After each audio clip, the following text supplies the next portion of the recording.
Welcome to part 5 of Self-Esteem on Mental Health Minute with Kim.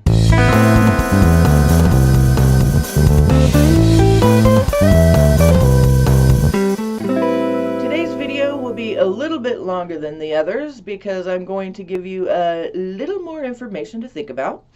I'm going to give you some resources for workbooks that you can get if you want to start working on your own low self-esteem. I'll do that at the end of the video.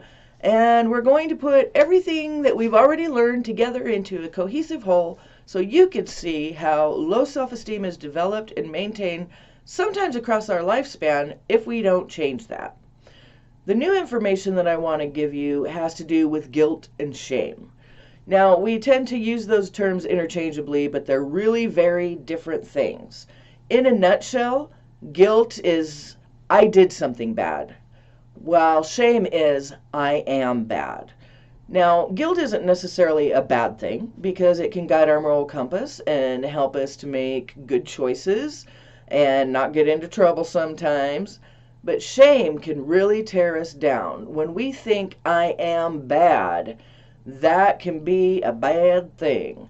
Remember back at the beginning when we talked about how low self-esteem is developed, and it's through the implicit and explicit messages that we receive when we're younger. And that can include bullying and abuse. And again, those messages in regard to low self-esteem are that I am worthless, I don't deserve love, I don't deserve respect, I do deserve everything that I'm getting because I'm a piece of crap. That's what shame is. I am bad. I am a piece of crap. I'll never amount to anything. And we start to use words like should and enough to compare ourselves to other people. And when we don't live up to those expectations, or if we aren't as good as other people, then that just proves that we are bad. We are worthless.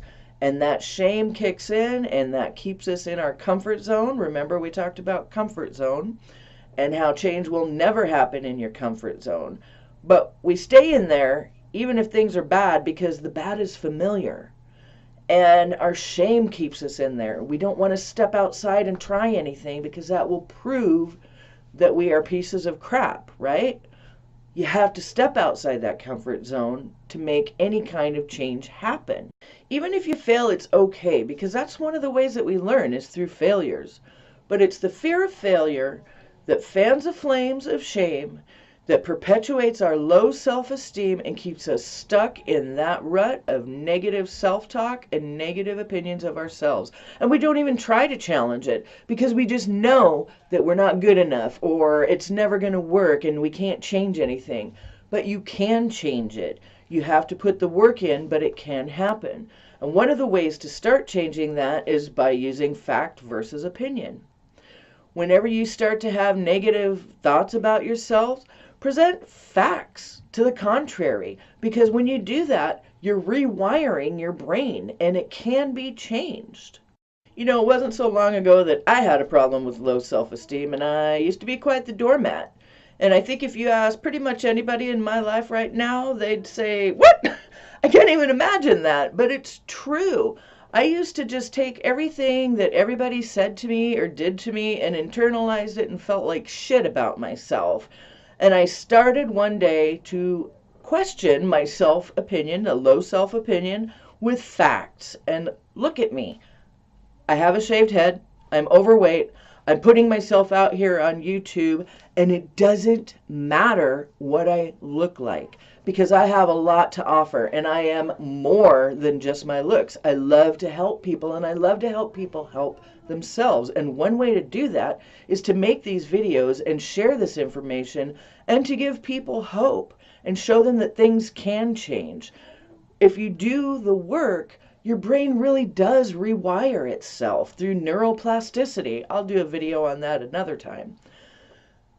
When I started at my last job, a group called Building Self-Esteem, I had no idea what to put in the curriculum. I just had done the work myself. How am I going to put that out there for anybody else to learn about it, right? How can I put that into words and put it into a program?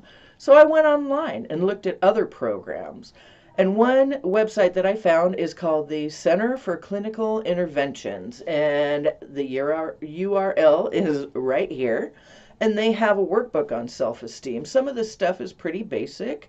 It's pretty easy to follow, easy to read, and I took some of that information and was able to synthesize it with my own information and my own experiences to put a curriculum together. But I highly suggest their workbook on self-esteem if you want to start doing the work on your own. Another good source is Positive Psychology Program, URL.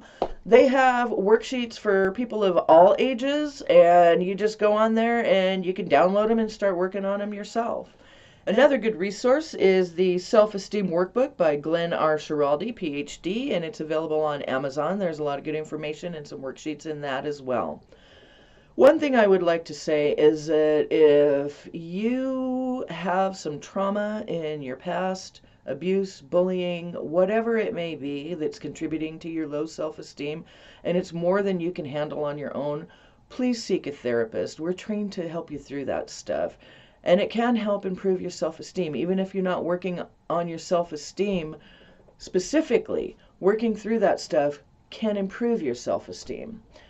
So I hope that you've enjoyed this series, and thanks for going on this journey with me. And I will be posting more videos about different things related to mental health every Monday. Make sure you subscribe and hit notifications so you'll know when new videos come out.